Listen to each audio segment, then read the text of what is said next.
Can you say hi? Can you say hi?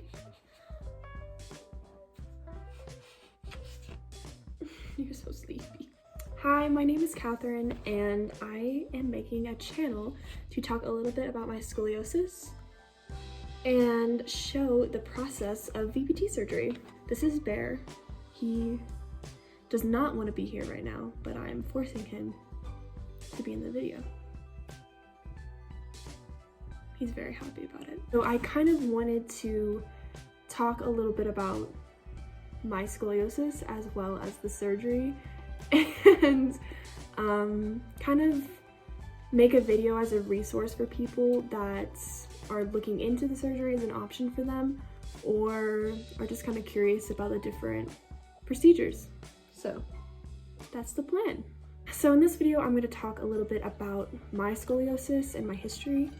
And then in future videos, I'm going to be documenting my surgery, which is next week, which is January 26th of 2021. Like I said, I'm getting VBT surgery, which is vertebral body tethering. And it's basically a procedure where they put screws in your vertebrae and then thread a rope type thing through the screws as a way to kind of pull your spine straight. Typically it's done in younger girls so that they can grow into it, and as they grow their spine straightens. But since I'm 17 years old, I'm skeletally mature, so it's not the perfect situation for me. I'm definitely not the ideal candidate by any means. So I wanted to record the process in case anybody is looking into it as an option. What do you think, Bear? Are you excited? I'm gonna have a straight spine! Yay! Yay! He's very excited. I was diagnosed with scoliosis in January of 2020, and it definitely came as a surprise. I was 16 years old at the time, which is typically the older side of the spectrum for getting diagnosed. I started noticing pain in the fall of 2019. I'm a dancer, so I was starting to notice discomfort when I was dancing. It got pretty unbearable towards the end. I went in to get a physical, and my doctor said that my spine looked curvy, so I should go get an x-ray, and I did, and I got diagnosed in January. So I have a 45 to 50 degree lumbar curve and a 42 degree thoracic curve. So I'll put a picture right here as a reference, but it's on the more moderate to severe spectrum. But it wasn't super noticeable because I have a relatively straight collarbone and straight hips.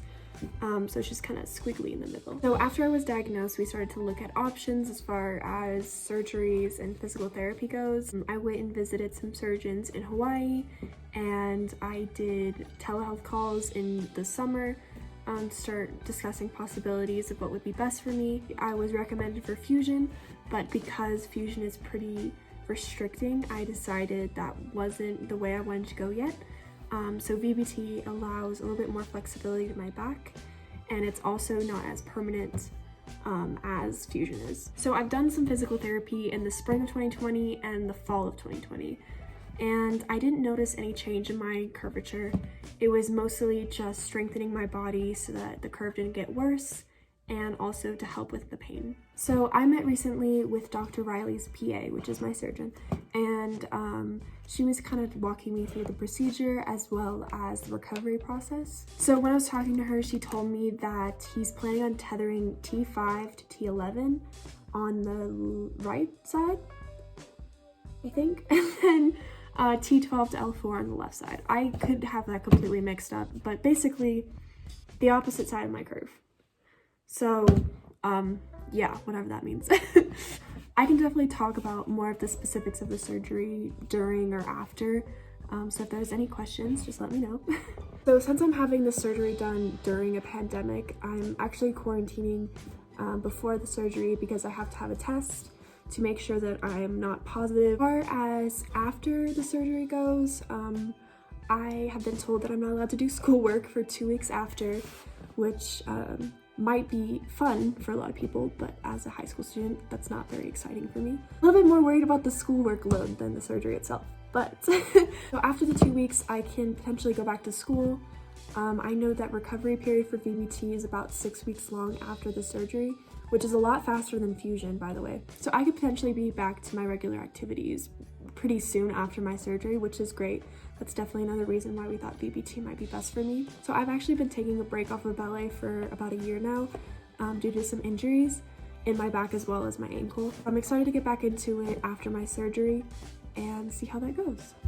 Okay, so I think that's everything. This is definitely not an ideal surgery to be having at 17 years old or even younger. I am excited to see the results and a little bit nervous to go through the process, but very thankful to all of my friends and family for supporting me. And yeah, thank you for watching. Mwah.